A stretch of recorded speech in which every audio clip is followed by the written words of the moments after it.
Sama-sama tayong magiging sarakli.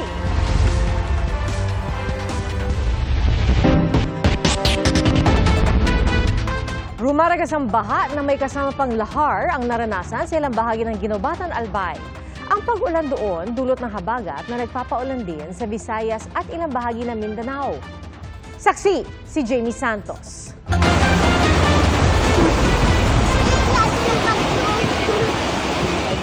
Nagmistulang rumaragas ang ilog ang mga kalsada sa Barangay Masarawag, Ginobatan, Albay matapos ang biglaang pagbaha nitong Miyerkules ng hapon sa kuha ni Yus Cooper Lurly, Bangayan. Pasado alas 2 ng hapon nagsimula ang malakas na ulan. Ayon sa MDRRMO ng Ginobatan, may kasamang laharang baha at umabot sa 1,300 pamilya sa Masarawag ang naapektuhan. Pero hindi naman daw kinailangan magpalikas. Pagtila ng ulan, agad nagsagawa ang lokal na pamahalaan ng clearing operation. Naghahanda na rin ng food packs mula sa DSWD para sa mga apektadong pamilya. Ayon sa Pag-asa, nasa labas na ng Philippine Area of Responsibility ang Bagyong Goryo. Ang naranasang pag-ulan sa Bicol Region, kabilang ang Albay, ay dulot ng thunderstorm at habagat. Highly reliant kasi yung ulan na dala ng southwest monsoon sa moisture sa ating atmosphere. So kapag kunwari mataas yung moisture content tapos mainit yung ating nararamdaman na temperatura, then mataas yung chance na nagkakaroon talaga tayo ng mga thunderstorm formations and eventually nagkukos yan ng mga malalakas na pag-ulan at malakas na hangin. Bago umalis ng PAR, malakas na ulan at hangin ang dala ng Bagyong Goryo sa Batanes. Nagtala ng mudslide sa bayan ng Uyugan at crackfall sa Mahataw at Ivana. Pasado alas 7 ngayong gabi, thunderstorms naman ang nagpaulan sa ilang bahagi ng Metro Manila. May kasamang putik at maliliit na bato ang tubig na rumagasa sa Talisay City sa Cebu. Pinasok din ng baha ang mga bahay sa gilid ng kalsada sa Barangay Manipis kahapon. Ayon sa mga residente, mahigit 1 oras tumagal ang baha. Pangamba ng ilang residente, baka lumambot ang lupang kinatitilikan ng kanilang mga bahay dahil sa mga pag-ulan at pagbaha. Nanawagan ta mi ma'am ba ni Mayor Samsam ma'am nga kuan ta ni butangan ta ni kanal diri ma'am uron sabay ilahang i-solusyon ani diri ma'am ba kay dinhi mahimo ma'am na sige uwan ay ko ina nga sige na may kabahaan diri. Ayon sa barangay, apektado ang 70 bahay at hanggang 300 residente. Mga baradong drainage ang nakikita umanong dahilan ng baha. Dagdag ng kapitan, simula October 2024 hanggang nitong Hulyo, 5 beses na silang nag-request sa DPWH para aksyonan ang problema nila sa baha. Grabe sinara ito nga i-rehab ang tanang mga drainage system, kanang mga culvert, ilang i-rehab, ilang ilimpihon, niya, padakan pa nilang opening para gid ang tubig di na mudug sa bagsasada. Pero why usaga karon ilang nahimo? Paliwanag ng DPWH 2nd Engineering District, regular ang ginagawa nilang declogging sa mga kanal. Gipadali ni District Engineer ang paglimpyo sa mga kanal. So kami sa DPWH since last week pasad nagsugod na sa ang mga clearing operation diri sa ato mga cross drainage. Posibleng sa susunod na taon gawin ang pagpapalapad ng drainage sa lugar ayon sa DPWH. Para sa GMA Integrated News, ako si Jamie Santos, ang inyong saksi. Patay ang staff na isang gadget store sa Laguna matapos siyang saksakin ng hold-upper na tumangay umano ng mahigit 100,000 pisong halaga ng cellphone at cash. Sa Cavite, hinold up din ang isang resort at pinagsamantalahan pa umano ng mga suspect ang kahera nito. Saksi si Jomer Apresto. Nakamotorsiklo ang 2 lalaking ito nang dumating sa isang resort sa 13 Martires, Cavite madaling araw noong August 5. Pagpasok sa establishmento, nag-asta silang parang customer. Pero ilang sandali ay nag-declare ito ng hold-up. At pag ginapos itong witness nating lalaki, siya, pinadapa, nilagay sa isang silid doon. Nilimas na mga sospek ang halos 3,000 pisong laman ng kaha. Nag-ikot din sila sa mga kwarto at mga paumano ng 2 cellphone, welding machine, grinder at electric drill. Pero di pa nakontento ang mga sospek. Itong isang karera nating babae, pero siya isang pinasok sa isang yung kitchen area. Doon ay pinagsamantalaan, pero sa natin ginahasa ng 2 nating suspect. Kasunod niyan, tumakas sa mga sospek bitbit ang kanilang mga ninakaw. Nang maisumbong sa mga pulis ang krimen, agad silang nagsagawa ng backtracking. Natunton at naaresto ang mga sospek na positibong kinilala ng babaeng biktima. nakuha sa kanila ang isang baril, magazine at mga bala. Bago ang pang-hold up sa resort, nahuli ka man pareho mga suspect na tumangay rin sa isang pulang helmet mula sa parking lot ng isang fast food chain sa Tanza. Nakapiit na sila at nasampahan na ng kasong robbery with rape at illegal possession of firearms. Tumanggi silang magbigay ng pahayag. Sa isang gadget store naman sa Barangay Mamatin, Cabuyao, Laguna, pinagsasaksak ng nanloob na lalaki ang isa sa mga staff ng nasabing tindahan. Nagkaroon po siya ng 3 saksak sa kanyang katawan, isa po sa leeg, sa balikat at sa kanyang stomach. Sa kabila ng mga tinamong saksak, nakatawag pa umano ang 27 anyos na biktima sa kanilang manager para ipaalam ang nangyari. Pero makalipas ang ilang minuto, hindi na siya sumagot sa tawag ayon sa manager. Doon na nagtungo sa tindahan ng kanyang mga katrabaho at nadat ng nakahandusay ang babae. Isinugod siya sa ospital pero hindi na umabot ang buhay. Ayon sa mga pulis, magbubukas pa lang ang tindahan nang sumalisi ang salarin. Tinangay niya ang halos 30 piraso ng cellphone na nagkakahalaga ng mahigit 90,000 pesos pati 21,000 pesos na cash. Hindi mo na ibinigay sa media ng mga pulis ang hawak nilang kuha ng CCTV kung saan makikita umano ang tinukoy nilang person of interest. Umaaligid umano sa lugar ang lalaki ilang minuto bago ang krimen. Muli siyang nakuna ng isa pang CCTV na may dala ng echo bag sa tricycle na sinasabing pinaglagyan ng mga ninakaw na cellphone. Na-recover ng mga pulis ang tricycle na pagmamayari raw ng kapatid ng person of interest sa kaso. Base sa investigasyon, 1 linggo pa lang sa Cabuyao ang lalaki at nagpaalam sa kanyang kuya na hihiramin ang tricycle. Tinutugis pa ang suspect. Para sa GMA Integrated News, ako si Jomer Apresto, ang inyong saksi. Arestado sa Baliwag, Bulacan ang isang lalaki ng hostage ng menor de edad sa palengke. Bago ang hostage taking, may nasaksak pang gwardya ang suspect. Saksi, si John Consulta. Tila eksena sa pelikula. Inagaw ng pulis ang kutsilyong hawak ng lalaking ng hostage sa 16 anyos na vendor pasado 1:00 ng madaling araw kanina sa Baliwag Public Market sa Bulacan hanggang sa pinagtulungan na siya ng iba pang pulis at mga tao sa lugar. Bago ang pang-hostage, naunang inatake ng suspect ang isang babaeng naglalakad lang. Nasugatan sa mukha ang babae at ang sumaklolong gwardya nasaksak ng suspect sa katawan. Pagtakbo papalayo, ang vendor naman ang hinostage niya. Nakarating sa area ang mga pulis sa loob ng 3 minuto para magkasa ng negosasyon. That is part of the strategy sa isang hostage negotiation. Mayroong kakausap, papakiusapan yung suspect, kumbaga gagawin natin lahat ng effort para sumurrender siya. Na-recover sa suspect ang 14 na pulgada na panaksak na inagaw ni Police Master Sergeant Francis Damian. Ako po nagtataka din kung paano ko nagawa yun. Kataon ako kami duty. Kahit sino siguro ang police nandun, ganun din gagawin. Naharap ang suspect sa reklamong 2 counts of attempted homicide at serious illegal detention in relation to RA 7610. Humingi po ako ng pasensya sa nagawa ko na yon, hindi ko rin po ako nakapag-gusto ng nangyari. Napag-alaman ng Bulacan Police na base sa record ng PNP, dati nang nakulong ang suspect dahil sa isang robbery case sa Bataan. Papasalamat din po ako dun sa pulis po na kumakausap sa kanya at yung pulis po na gumagawa dun sa opinion ng lalaki niya dahil dun po naligtas po ako. Para sa GMA Integrated News, John Consulta, ang inyong saksi. Panalangin ang hiling ng pamilya ng 2 batang nasa ICU pa rin matapos silang mabagsakan ng debris mula sa gusali sa Quezon City kahapon. Ayon po sa lokal na pamahalaan, isa sa iniimbestigahan nila ang paglalagay noon ng antena na posible umanong nakasira sa palitada ng gusali. Saksi, si Sandra Aguinaldo.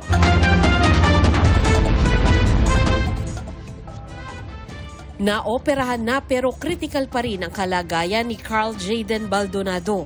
Isa si Carl sa 3 estudyanteng nabagsakan ng konkretong bahagi ng Atherton Place Condominium sa panulukan ng Tomas Morato at Roses Avenue sa Quezon City. Nasa intensive care unit ngayon si Carl pero ang kanyang mga magulang hindi nawawalan ng pag-asa. Lagi namin siyang kinakausap talaga na lumaban.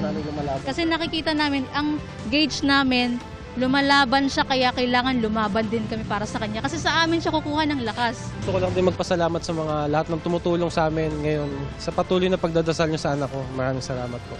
Bukod kay Carl, nasa ICU rin si Michael Sanchez na nabagsakan din sa ulo ng debris mula sa gusali. Ang kakambal niya na si Miguel nakauwi na sa bahay matapos namang masugatan sa braso. Ang Atherton Place Condominium, binisita ng Department of Building official ng Quezon City. Patuloy raw ang investigasyon sa posibleng paglabag sa building code ng may-ari ng gusali. Batay raw sa kanilang record, 1995 na bigyan ng building permit ang naturang gusali. 2022 naman daw nang lagyan ito ng antena na katabi lamang ng nahulog na debris.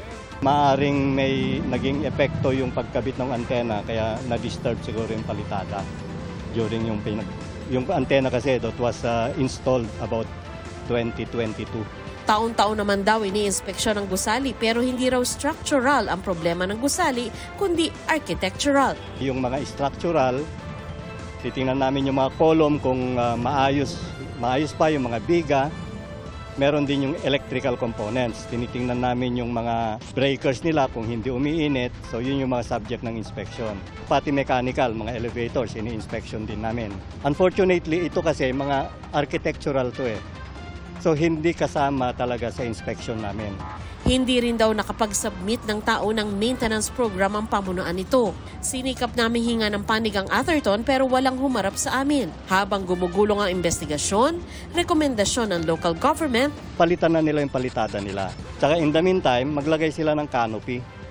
Kasi nga nakita na natin na hindi na masyadong stable eh. Hiwalay na kaso pa kung sakali ang posibleng kaharapin ng pamunuan ng gusali mula sa pamilya ng 3 batang nabagsakan ng debris.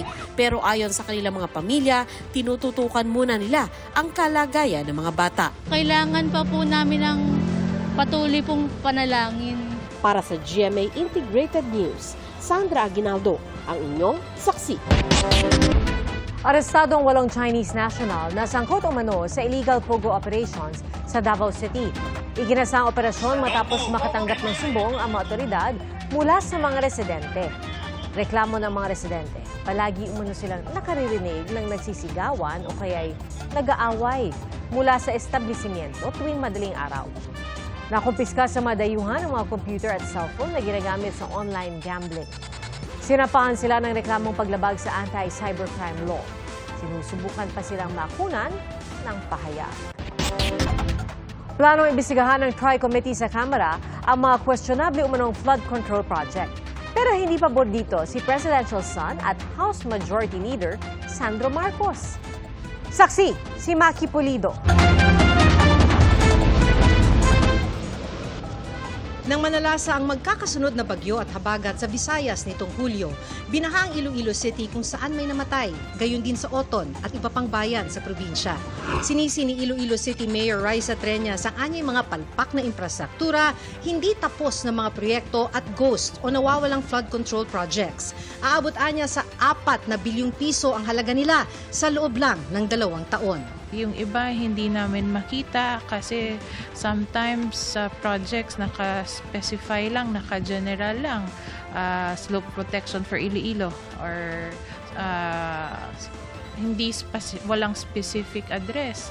So kaya hindi din kami makabigay ng specific kung ano ba details kung paano na or kamusta na yung project. 2 sa mga kumpanyang nasa likod ng mga proyekto ay kabilang sa 15 kumpanyang pinangalanan ni Pangulong Bongbong Marcos na naka-corner ng 20% ng mga pondo para sa kontrabaha sa buong bansa. Sila ang Timothy Construction Company at Alpha and Omega General Contractor and Development Corporation na na-awardan din ng tig mahigit 7 bilyong piso.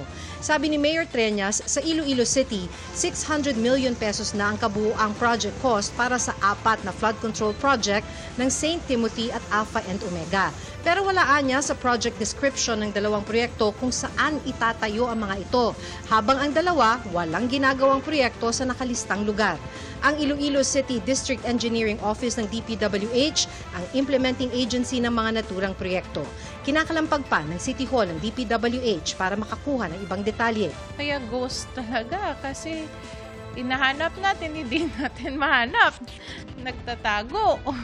Kaya, or maybe, with the help of DPWH, they can locate this and they can explain to us kung saan ba at makita na natin yung ghost. Baka buhay pala. Sa SEC General Information Sheet ng St. Timothy at ng Alpha and Omega, ang gusaling ito sa Pasig ang kanilang office address. Pero ang pangalan sa labas ng gusali ay St. Gerard Construction. Kahit ang St. Gerard, may questionable rin umanong proyekto sa Iloilo City, ayon kay Mayor Treñas. The St. Gerard project, according sa barangay captain na andun, was to have an esplanade. Instead daw mas mataas daw yung esplanade, mas bumaba. Parang not according to specs. Sinubukan uli naming kunin ang pahayag ng mga kumpanya pero hindi pa rin sila nagbibigay ng pahayag. Ang mga questionable umanong flood control project iimbestigahan sa Kamara ng Tri-Committee, ang Public Accounts, Public Works at Good Government. Pero hindi pabor dito ang presidential son na si House Majority Leader Sandro Marcos. What do you say about criticisms that the House doesn't have the credibility to conduct its own investigation into flood control projects? I actually agree. There are I agree. Dozens of contractors. Why, sir? In what way? Why would a body investigate itself? Kabilang daw kasi sa pinaghihinalaan ang ilang mambabatas. I think we shouldn't get ahead of ourselves. Although the House, I believe, should assist in being able to identify where the anomalies are, I think it will be primarily the prerogative of the executive to be able to identify where these anomalies lie, given the fact that again, the accused, so to speak, is within the legislature. Kaya sabi ni Quezon Representative at House Senior Deputy Speaker David Suarez, isang independent body ang mag-iimbestiga. We need a third party to look into it because, mag-Congress kasi mag-imbestiga, sasabihin na we're investigating ourselves. So dapat talaga may third party na mag-iimbestiga. Are you open to a third party investigation of the House and if possible tayo support that? I don't see anything wrong with that. Kanina ipinatawag na House Committee on Public Accounts ang DPWH para magbigay linaw sa issue. Pero kwinestyon ni Navotas Representative Toby Chanco ang jurisdiksyon nito. Kasama tayo sa tinitingnan dito. Dahil wala namang magiging kalokohan dito kung hindi napondohan. At yung budget nanggaling sa Kongreso. So Mr. Chair, gusto ko lang siguraduhin na talagang sinusunod natin ng stricto ang ating rules. Hindi po ba dapat ang committee na sumasakop dito ay yung good government and mas shoot siya doon? Yung pong Committee on Public Accounts principally is a committee assigned to the minority. And the minority would like to be very relevant on current issues. Okay. Kung hindi po nagpatawag ng meeting yung Committee on Good Government, kami po inunahan na namin. Hindi pa napag-uusapan ang tungkol sa flood control projects. Hinimay muna nila ang problema sa baha. Para sa GMA Integrated News, ako si Maki Pulido, ang inyong saksi. Matapos ang banggaan ng mga barko ng China sa Baho de Masinloc, fighter jet naman ng China ang namataan doon ng Philippine Coast Guard. Naroon din ang 2 barko ng Amerika na binuntutan at ni-radio challenge ng China. Saksi, si Chino Gaston. Nagsagawa ang Philippine Coast Guard ng Maritime Domain Awareness Flight sa bandang Baho de Masinloc nang biglang lumitaw ang kulay gray na Chinese J-15 fighter jet na ito. Unang tumabi ang fighter jet sa PCG aircraft sa layong 500 feet na para bang inoobserbahan ito. Habang tayo papalapit ng Baho de Masinloc ay napansin natin ang pagdating nitong Chinese fighter jet na higit kumulang 20 minuto nang umaaligid at umapalibot sa patrol aircraft ng Philippine Coast Guard. Ito raw ang unang beses ngayong taon na gumamit ang China ng fighter jet para mag-intercept ng patrol aircraft ng PCG. Kalaunan, umalis din ang Chinese fighter jet. Hindi raw masabi ng PCG kung may kinalaman ang bagong taktika ng China sa nangyaring salpukan ng mga barko ng Chinese Navy at Coast Guard habang tinataboy ang BRP Suluan sa Baho de Masinloc noong Lunes. I don't want to speculate that this is a response of what had happened last Monday. But one thing is clear, no? Every time we conduct an MDA flight over BDM, they're also harassing and endangering the safety of the Coast Guard aircraft. Ilang beses nakaranas ng radio challenge mula sa Chinese vessels ang PCG patrol aircraft. na ang misyon ay magpatrolya sa BDM at hanapin ang nasirang CCG-3104. Hindi na namadaan sa lugar ang nasirang barko, maging ang nakabangga nitong PL-8 Navy Warship 164. Pero nakita naman namin roon ang dalawang barko ng Amerika, ang US Littoral Combat Ship na USS Cincinnati at Arleigh Burke-class US Destroyer na USS Higgins, na binubuntutan ng dalawang barko ng Chinese Navy. Maging ang mga Amerikano nire-radio challenge ng mga Chino. Sa isang pahayag, sabi ng Southern Theater Command ng China, tinaboy daw nila ang mga barko ng Amerika na wala raw paalam na pumasok sa lugar. Sa ginawang ito ng Amerika, nalabag daw ang kanilang soberanya at seguridad at pinahina raw ang kapayapaan sa South China Sea. Tugon ng United States 7th Fleet, hindi totoo na itinaboy ang kanilang barko ng China. Naroon daw ang kanilang mga barko sa isang Freedom of Navigation operation alinsunod sa international law.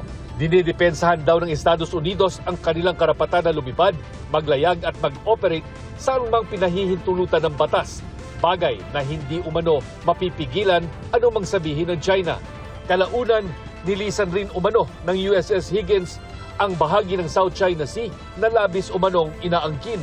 Dagdag pa ng US 7th Fleet, araw-araw ang kanilang operasyon sa South China Sea at may koordinasyon sa mga kaalyado na may katulad na panindigan na isang malaya at bukas na Indo-Pacific region. Sabi naman ng Philippine Coast Guard, the Philippine government is supportive of the freedom of navigation. We need to make sure that all of our deployments, whether you are People's Republic of China or members of the like-minded states, your behavior and operation in the South China Sea or any other parts of the world should always be guided. Para sa GMA Integrated News, ako si Chino Gaston, ang inyong saksi.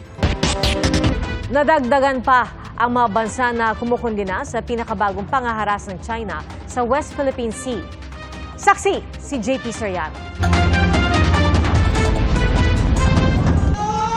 Kinondena ng Amerika, Japan, Australia at New Zealand ang pinakabagong harassment ng Chinese vessel sa Philippine Coast Guard sa Baho de Masinloc. Ayon sa pahayag ni US Ambassador to the Philippines, Mary Kay Carlson, ito'y babayang aksyon ng China laban sa sasakyang pandagat ng Pilipinas. Sabi ng Australian Embassy sa Pilipinas, seryoso at nakakabahala ang anilay mapanganib na aksyon ng China. Panawagan din ng irespeto ang international law at rule of law. Sabi naman ng New Zealand, nakakabahala nga ang anilay mga pattern o modelo ng mapanganib na aksyon at nagpapabagsak daw ito ng katatagan sa South China Sea. Tutol din ang Japan sa pamamagitan ng pahayag ni Ambassador Endo Kazuya ang anilay paulit-ulit na aksyon. Ang pahayag na ito ng Japan nataon isang araw matapos ang ceremonial exchange of notes for the entry into force ng Philippines-Japan Reciprocal Access Agreement o RAA na ratified na ng dalawang bansa. We are pleased to announce that with the exchange of nonverbals today, the RAA will officially enter into force on 11 September 2025. This swift and decisive progress speaks to the urgency and strategic value both our nations attach to our security and defense cooperation. It will also signify Japan's clear commitment to the Philippines' efforts to advance our defense capabilities in support of the Philippines' firm assertion of its sovereignty and sovereign rights in today's fast-evolving regional security landscape. Ang entry into force ng RAA ng Japan at Pilipinas ayon kay Defense Secretary Gilbert Teodoro, magpapalakas sa ugnayan ng mga sundalo ng Japan Self-Defense Force at Armed Forces of the Philippines. What it means is that our most potent instrument of national power, which is our armed force, and that of Japan, can work together, but not for destabilizing the world order, but a shared purpose to preserve it against unilateral attempts to reshape the world order into the selfish benefit of parties to the exclusion of others. Sa kabila raw ng pag-alma ng China, Patuloy daw na palalakasin ng Pilipinas ang ugnayan sa mga bansang sumusuporta at kumikilala sa karapatan natin sa West Philippine Sea. Kabilang na ang Amerika, na alam daw ng gobyerno ng Pilipinas na magsasagawa ng Freedom of Navigation Operations ang isang US warship sa ilang bahagi ng Baho de Masinloc na nasa loob ng ating Exclusive Economic Zone o EEZ. Ang pagdaang ito ng US warship sa Baho de Masinloc, inalmahan ng China. Hindi raw nagpaalam sa kanila at nakadadagdag daw ito sa tensyon sa rehiyon. Pagod na raw si Teodoro na patulan ang mga pahayag ng China. They stand out as the summa cum laudes of revisionism in international law and bad behavior. Para sa GMA Integrated News, ako po si JP Soriano, ang inyong saksi. Special discount cards para sa mga estudyante, persons with disability at senior citizen ilulunsad ang Department of Transportation sa Setyembre. Ayon sa DOTR, isang beses lamang kailangan magparehistro sa isang istasyon ng LRT Lines 1 at 2 at MRT 3. Right then and there, ipiprint ang iyong student beep card in every station. I-renew mo lang yan after every school year. Meaning, after 1 year, hindi nagagana ito. Sa mga senior citizen at PWD sa mga estasyon din ng tren mag-a-apply at makukuha na rin agad ang card. Pag-tap sa turnstile, automatiko nang may 50% discount ang pamasahe. Magpapalabas na rin ang DOTR at ang kumpanyang AF Payment Incorporated na gumagawa ng beep cards ng tinatayang 300,000 na beep cards dahil sa mga reklamo ng mga pasahero na wala silang mahagilap na cards. Driver na nahuli kam na nag-counterflow sa Skyway noong Sabado umaming lasing habang nagmamaneho. Sinabi yan ng driver nang humarap sa Land Transportation Office. Ayon kay Transportation Secretary Vince Dizon, habang buhay ng kanselado ang kanyang lisensya. Maharap din ang driver sa reklamong paglabag sa Anti-Drunk Driving at Reckless Driving Act. 20 pesos kada kilong bigas sinimula ng ibenta ng National Food Authority sa Balagtas, Bulacan. Nakalaan ito para sa mga magsasaka ng mga miyembro ng RSBSA o Registry System for Basic Sectors in Agriculture sa Bulacan. Ayon kay Agriculture Assistant Secretary Genevieve Belicaria Guevara, maaaring mag-avail ang bawat miyembro ng hanggang 10 kilong bigas kada buwan.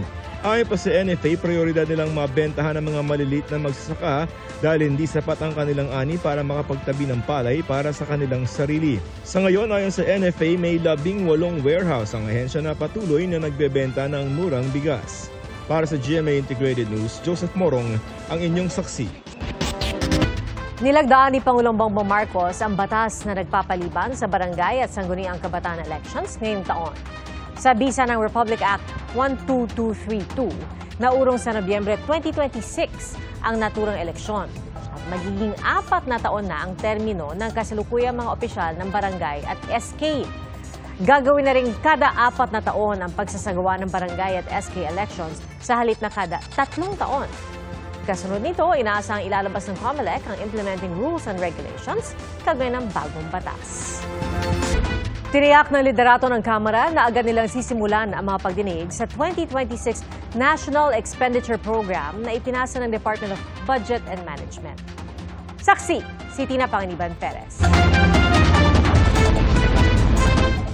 Na-turn over na ng Department of Budget and Management o DBM sa Kamara at Senado ang National Expenditure Program o hinihinging budget ng ehekutibo para sa 2026. Umaabot ito ng 6.793 trillion pesos, mas mataas ng 7.4% kumpara sa 6.326 trillion pesos ngayong 2025. Alinsunod sa konstitusyon, pinakamalaki ang para sa Department of Education na nasa 928.5 billion pesos. For the first time, the budget for basic and higher education has been increased monumentally to meet UNESCO's recommended education spending target of at least 4% of the country's GDP. Sunod na pinakamataas ang hinihinging budget para sa Department of Public Works and Highways na nasa 881.3 billion pesos. Mahigit 270 billion pesos dyan ay para sa flood control projects. Hiwalay pa ang mahigit 2 billion pesos para naman sa flood control projects ng MMDA. 320 billion pesos naman ang hinihingi para sa Department of Health. Kasama na rito ang para sa PhilHealth. Halos 300 billion pesos naman ang hinihinging pondo para sa Department of National Defense. Sa mahigit 10 billion pesos naman na hinihinging confidential at intelligence funds, pinakamalaki ang mahigit 4 na bilyong piso para sa Office of the President. Ito po ay bumaba from the GAA ng 1.35 billion pesos or 11.18%. On the part of the House, we'll assess it. There are certain agencies and offices that are allowed to have confidential intelligence funds based on necessity. Walang hinihinging confidential funds para sa Office of the Vice President, pero mas mataas ang total allocation para sa opisina kumpara sa 2025 budget nito. Halos 240 billion pesos ang hinihingi para sa agrikultura, kasama ang 10 billion pesos para sa 20 pesos kada kilong bigas. Sa 227 billion pesos namang hinihinging budget para sa social welfare, hindi nakasama ang AKAP o ayuda para sa kapos ang kita. May natitira pa pong pondo for 2025 and like I mentioned a while ago, we receive a total of 10 trillion pesos na proposal from agencies. And given our limited fiscal space, hindi pa po muna natin siya sinama. We will open the bicameral conference committee on the budget to the public and to the media. Habang nagkakaroon ng budget briefing, magkakaroon din tayo ng tawag ko dito hearing with budget experts and civil society organizations. Pwede silang mag-suggest, no?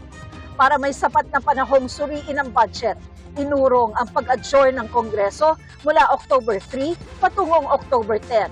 At kasunod ng utos ng Pangulo na huwag nang baguhin ang hinihinging budget ng ehekutibo. That is a mutation of the NEP or that is become too far off from the NEP. As Majority Leader, I won't allow that. In the coming weeks, we will review every page of the net expenditure program guided by one question. Makakabuti ba ito sa ating mga kababayan? Nanawagan na rin ng Pangulo na madaliin ang pagpasa sa panukalang budget. Para sa GMA Integrated News, Tina Panganiban Perez ang inyong saksi. Bagaman nakalabas na ng Philippine Area of Responsibility, posible pa rin magpaulan sa ilang bahagi ng bansa ang bagyong Goryo. Huling namataan ang sentro nito sa layong 420 kilometers ng Hilagang Kanluran ng Itbayat, Batanes. At bukod dito, umiiral pa rin ang habagat na inaasang magpapaulan din sa iba pang bahagi ng bansa. Base sa datos ng Metro Weather, makararanas ng kalat-kalat na pag-ulan bukas na umaga ang ilang bahagi ng Cagayan Valley, Palawan at ilang lugar pa sa Mindanao. Pagdating ng hapon, mas lalawak ang pag-ulan sa Visayas at Mindanao pati na sa Southern Luzon, Bicol Region at ilang bahagi ng Central at Northern Luzon. Dito sa Metro Manila, may chance rin ng thunderstorm sa hapon o gabi. Ilang bahagi ng Mindanao ang binaha dahil sa malakas na pag-ulan at tila naging dagat ang connecting road sa dalawang purok sa Barangay Poblacion, Polomolok, South Cotabato. Pansamantala itong isinara. At sa ilang barangay naman sa mga bayan ng Tugunan at Malidegao na bahagi ng Special Geographic Area sa BARM, ilang bahay ang nalubog sa tubig. Binaha rin ang ilang bahagi ng General Santos City. Nasa gilid ng kalsada ang elepanteng yan habang dumaraan ang mga sasakyan nang bigla itong tumawid at hinabol ang isang turista. Nadapa ang lalaki, kaya naabutan siya at sinipa ng elepante. Naiwang nakadapa ang lalaki at nahubaran pa. Ayon sa isang saksi, tinangkang makipag-selfie ng lalaki sa elepante pero tila nagulat at naggalit ito sa flash. Nangyari po yan sa Karnataka, Southwest India. Nakaligtas ang lalaki pero nang matuntun ng mga otoridad ay pinagmulta siya ng katumbas ng halos 17,000 pesos. Kinunan din ang kanyang pag-amin na mali ang kanyang ginawa na pagpasok sa restricted na bahagi ng kagubatan at ang anilay hindi pagsunod sa wildlife safety rules. Pumanaw na babaeng grade 10 student na binaril ng kanyang dating nobyo sa loob ng classroom sa Santa Rosa, Nueva Ecija. 6 na araw na natili sa ospital ang biktima sa Cabanatuan City pero hindi na siya nakarecover matapos ma-comatose dahil sa matinding tama ng bala sa ulo noong August 7. Matatanda ang naunang namatay ang 18 taong gulang na suspect na nagbaril sa sarili. Sa ngayon, naiuwi at nakaburo ng labi ng biktima sa kanilang tahanan sa Santa Rosa.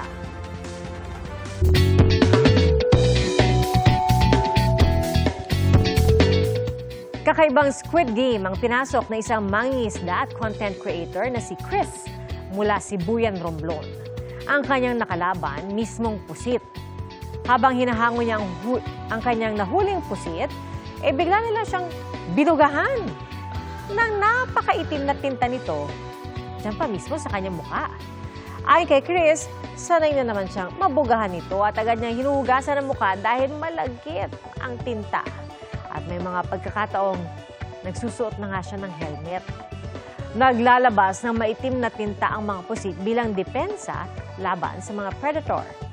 Nagaling ito sa espesyal nilang organ na kung tawagin ay ink sac. Parang aso't pusa kung mag-away. Yan po ang nasa kasabihan. Pero sa Haro, Iloilo, aba, sanggang dikit for real. Ang asong si Matcha at ang pusang si Snow. Magkasamang maglaro at mag-relax ang mag-BFF hanggang sa kanilang pagtulog.